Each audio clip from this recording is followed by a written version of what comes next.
Hello there and welcome to the 4th supersized episode of LittleBigShow. Now, in addition to the usual 2 previews and the lone review, I've got an extra one of each to compensate for the lack of videos I've been uploading lately, so let's get to it. First level I have to show you guys is called Rolled by j-jayster. Joining me is TNSv. You'll see him and his level later on in the review section. Now, this level is built around a really excellent concept. Essentially, you're going to be rolling a cylinder to each destination and then figuring out how to get this cylinder to the next destination whilst on foot. Now, I've seen this concept before, but I've never seen it implemented this well. There's a series of fantastic mini areas. There's a temple area, a facility area, and they each have their own sort of feel to them, and it makes for a great sense of variety.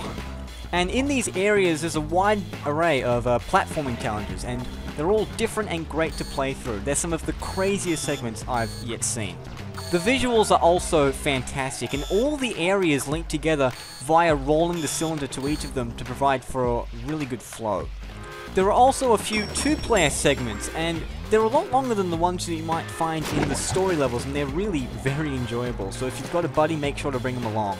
This is a terrific level that's underplayed and well deserving of your time.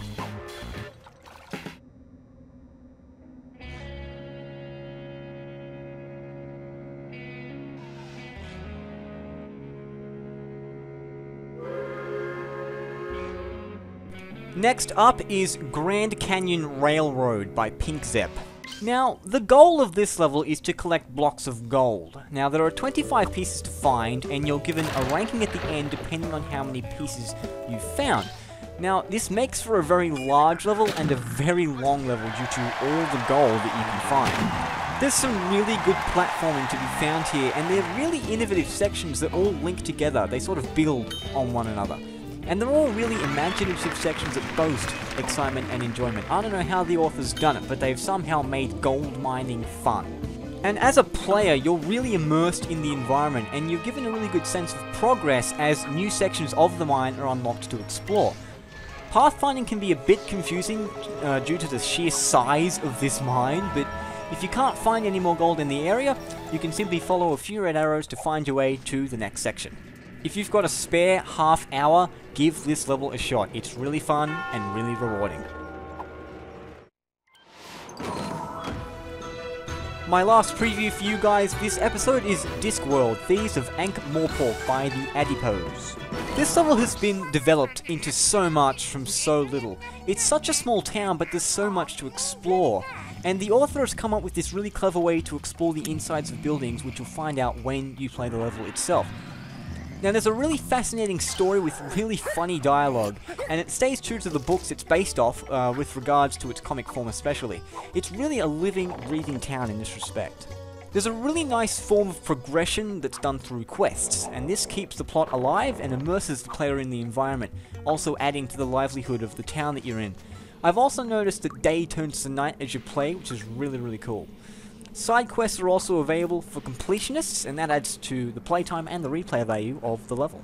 There's also great visual design and a good soundtrack with an atmosphere that complements the plot perfectly. It really makes you want to go back in time just so you can steal things. Anyone who likes a nice story with some humor thrown in will love this level.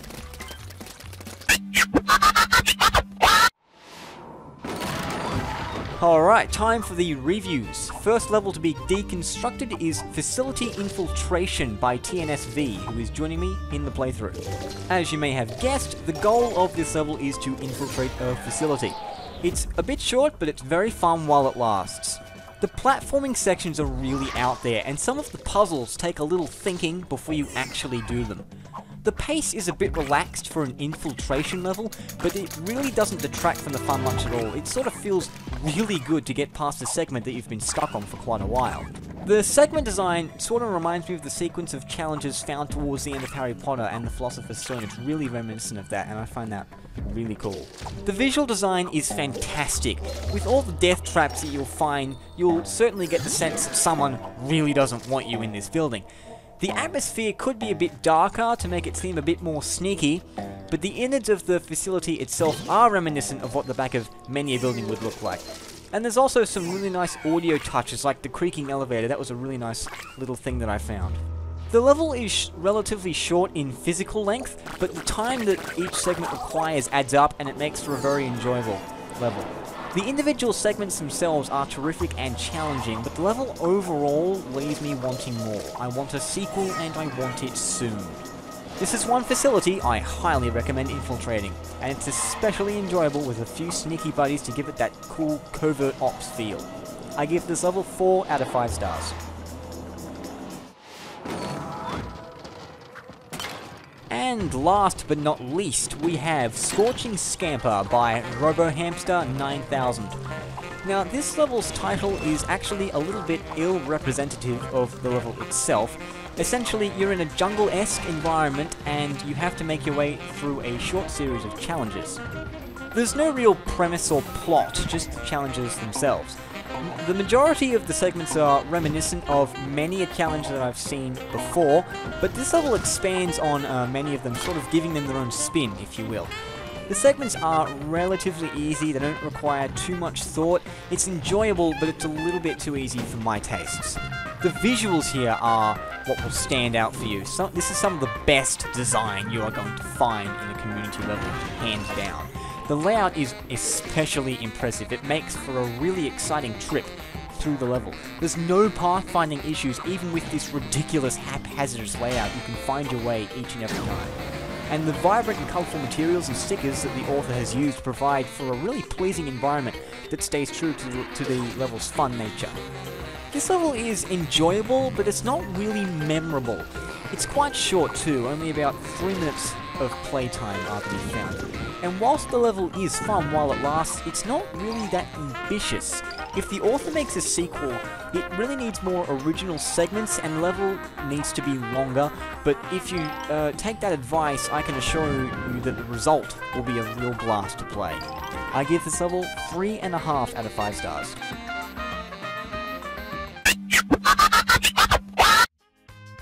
And with that, another episode of Little Big Show comes to a close.